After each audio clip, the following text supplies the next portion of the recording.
काठमाडौँ महानगरपालिकाका विभागीय प्रमुखहरू, महाशाखा प्रमुख तथा महानगर प्रहरी बलका कर्मचारीहरू, सञ्चारकर्मी मित्रहरू, महानगर प्रहरी बल सहित काठमाडौँ महानगरपालिकाका विभागहरू, वडा कार्यालय एवं अन्य प्रशासनिक इकाइमा स्थायी रूपमा कार्यरत 1516 जना कर्मचारीहरूका अतिरिक्त करा र जेलदारीमा कार्यरत कर्मचारीहरू समेतको नेतृत्व सम्हाल्दै आएको नाताले सर्वप्रथम यहाँहरूलाई महानगर प्रहरी बलको 32औं वार्षिकोत्सवको अवसरमा हार्दिक स्वागत गर्न चाहन्छु। नगर प्रहरीको गठन, सञ्चालन, व्यवस्थापन, नियमन तथा नगर प्रहरी सम्बन्धी नीति, कानुन र मापदण्डको निर्माण तथा कार्यान्वयन गर्ने अधिकार स्थानीय तहलाई रहेको छ। बागमती प्रदेश सरकारको स्थानीय सेवा गठन तथा सञ्चालन ऐन 2079 मा नगर प्रहरीका बारेमा उल्लेख नभएको अवस्थामा काठमाडौँ महानगरपालिका महानगर प्रहरी सेवालाई व्यवस्थापन गर्न बनेको ऐन 2080 महानगर प्रहरी बलको लागि मार्गदर्शक कानुनको रूपमा रहेको छ। स्थानीय सरकार सञ्चालन ऐन 2074 को दफा 11 मा उल्लेखित भूमिका निर्वाह गर्न तथा सोही ऐनको दफा 84 मा बागमती प्रदेश सरकारको स्थानीय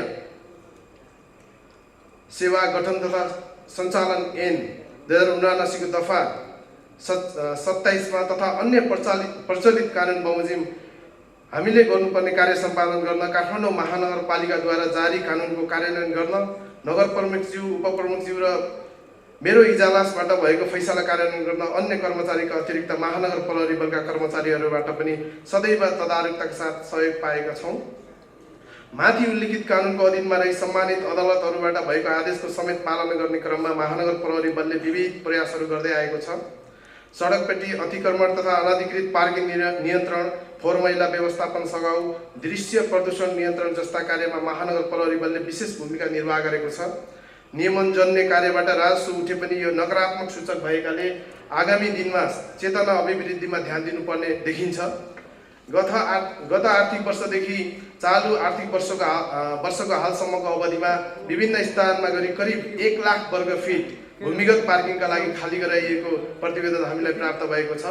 यसका साथै 173 स्थानको अनाधिकृत रूपमा प्रयोग भएका सार्वजनिक जग्गा संरक्षणका लागि खाली गरिएको पनि जानकारीमा आएको छ। सार्वजनिक जग्गा संरक्षणमा भएको यो प्रयास पनि सराहनीय छ।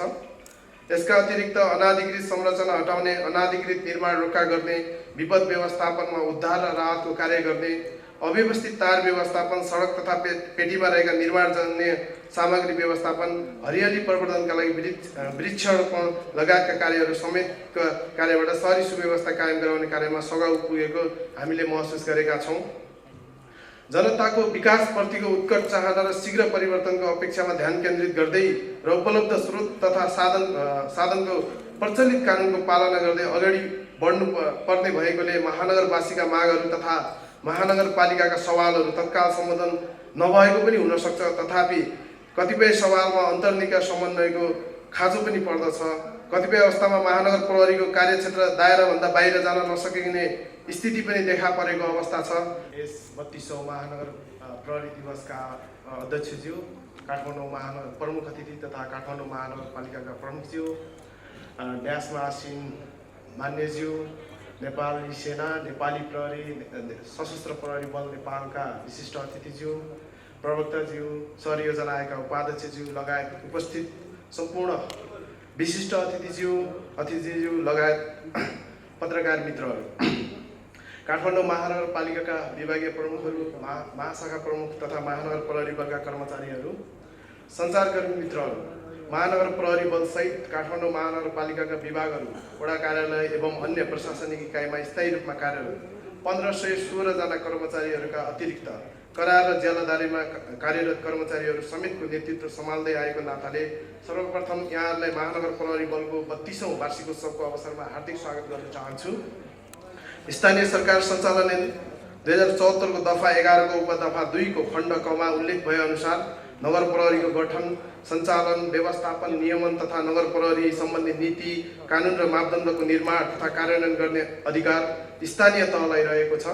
बागमती प्रदेश सरकारको स्थानीय सेवा गठन तथा सञ्चालन ऐन 2079 मा नगर प्रहरीका बारेमा उल्लेख नभएको अवस्थामा काठमाडौँ महानगरपालिका महानगर प्रहरी सेवालाई व्यवस्थापन गर्न बनेको ऐन 2080 महानगर प्रहरी बलको लागि मार्गदर्शक कानुनको रूपमा रहेको छ। स्थानीय सरकार सञ्चालन ऐन 2074 को दफा 11 मा उल्लेखित भूमिका निर्वाह गर्न तथा सोही ऐनको दफा 84 मा बागमती प्रदेश सरकारको स्थानीय सेवा गठन तथा सञ्चालन ऐन 2079 को दफा 27 मा तथा अन्य प्रचलित कानुन बमोजिम हामीले गर्नुपर्ने कार्य सम्पादन गर्न काठमाडौँ महानगरपालिकाद्वारा जारी कानुनको कार्यान्वयन गर्न नगर प्रमुखज्यू, उपप्रमुखज्यू र मेरो इजलासबाट भएको फैसला कार्यान्वयन गर्न अन्य कर्मचारीका अतिरिक्त महानगर प्रहरी बलका कर्मचारीहरूबाट पनि सदैव तदारुकताका साथ सहयोग पाएका छौँ। माथि उल्लिखित कानुनको अधीनमा रही सम्मानित अदालतहरूबाट भएको आदेशको समेत पालना गर्ने क्रममा महानगर प्रहरी बलले विविध प्रयासहरू गर्दै आएको छ। सडकपेटी अतिक्रमण तथा अनाधिकृत पार्किङ नियन्त्रण, फोहोर मैला व्यवस्थापन सघाउ, दृश्य प्रदूषण नियन्त्रण जस्ता कार्यमा महानगर प्रहरी बलले विशेष भूमिका निर्वाह गरेको छ। नियमनजन्य कार्यबाट राजस्व उठे पनि यो नकारात्मक सूचक भएकाले आगामी दिनमा चेतना अभिवृद्धिमा ध्यान दिनुपर्ने देखिन्छ। गत आर्थिक वर्षदेखि चालु आर्थिक वर्षको हालसम्मको अवधिमा विभिन्न स्थानमा गरी करिब 1 लाख वर्ग फिट भूमिगत पार्किङका लागि खाली गराइएको प्रतिवेदन हामीलाई प्राप्त भएको छ। निर्धारित मापदण्डको पालना गराउने कार्यमा महानगर प्रहरी बलको भूमिका प्रशंसनीय छ। यसका साथै 173 स्थानको अनाधिकृत रूपमा प्रयोग भएका सार्वजनिक जग्गा संरक्षणका लागि खाली गरिएको पनि जानकारीमा आएको छ। सार्वजनिक जग्गा संरक्षणमा भएको यो प्रयास पनि सराहनीय छ। यसका अतिरिक्त अनाधिकृत संरचना हटाउने, अनाधिकृत निर्माण रोका गर्ने, विपद व्यवस्थापनमा उद्धार र राहतको कार्य गर्ने, अव्यवस्थित तार व्यवस्थापन, सडक तथा पेटीमा रहेका निर्माणजन्य सामग्री व्यवस्थापन, हरियाली प्रवर्धनका लागि वृक्षारोपण लगायतका कार्यहरू समेतका कार्यबाट शहरी सुव्यवस्था कायम गराउने कार्यमा सघाउ पुगेको हामीले महसुस गरेका छौँ। जनताको विकासप्रतिको उत्कट चाहना र शीघ्र परिवर्तनको अपेक्षामा ध्यान केन्द्रित गर्दै र उपलब्ध स्रोत तथा साधनको प्रचलित कानुनको पालना गर्दै अगाडि बढ्नु पर्ने भएकोले महानगरवासीका मागहरू तथा महानगरपालिकाका सवालहरू तत्काल सम्बोधन नभएको पनि हुन सक्छ। तथापि कतिपय सवालमा अन्तर्निकाय समन्वयको खाँचो पनि पर्दछ। कतिपय अवस्थामा महानगर प्रहरीको कार्यक्षेत्र दायराभन्दा बाहिर जान नसकिने स्थिति पनि देखा परेको अवस्था छ। महानगर प्रहरी बलको जिम्मेवारी मूलतः शान्ति सुरक्षा नभई शहरी सुव्यवस्था, शहरी सौन्दर्य, शहरी वातावरण कायम गर्नुपर्ने भएकोले कतिपय अवस्थामा हामीले चाहेर पनि गर्न नसकेको अवस्था रहेको हुन सक्छ। यति हुँदाहुँदै पनि महानगर प्रहरी बलले उच्च मनोबलका साथ आफ्नो भूमिका यथासमयमा पुरा गर्न हरसम्भव प्रयास गरिरहेको देख्न र सुन्न पाउँदा हामीलाई खुसी लागेको छ। प्राप्त उपलब्धिलाई संस्थागत गर्दै, सिकाइहरूको अनुसरण गर्दै र सुधार गर्नुपर्ने कार्यहरूलाई नियोजित तवरले सम्बोधन गर्दै सेवाग्राहीले चाहेका बेलामा रोजेको सेवा गुणस्तरमा सम्झौता नगरी उपलब्ध गराउने कार्यमा महानगर प्रहरी बल थप सक्रिय हुँदै जानेछ भन्ने अपेक्षा राख्दै यो कार्यक्रम सफल बनाउन अहोरात्र खट्नुहुने नगर प्रहरी महिला तथा पुरुष कर्मचारीहरूलाई धन्यवाद दिँदै उपस्थित सम्पूर्णलाई पुनः एकपटक धन्यवाद दिन चाहन्छु र मेरो भनाइ यही टुङ्ग्याउन चाहन्छु। हस्, नमस्कार।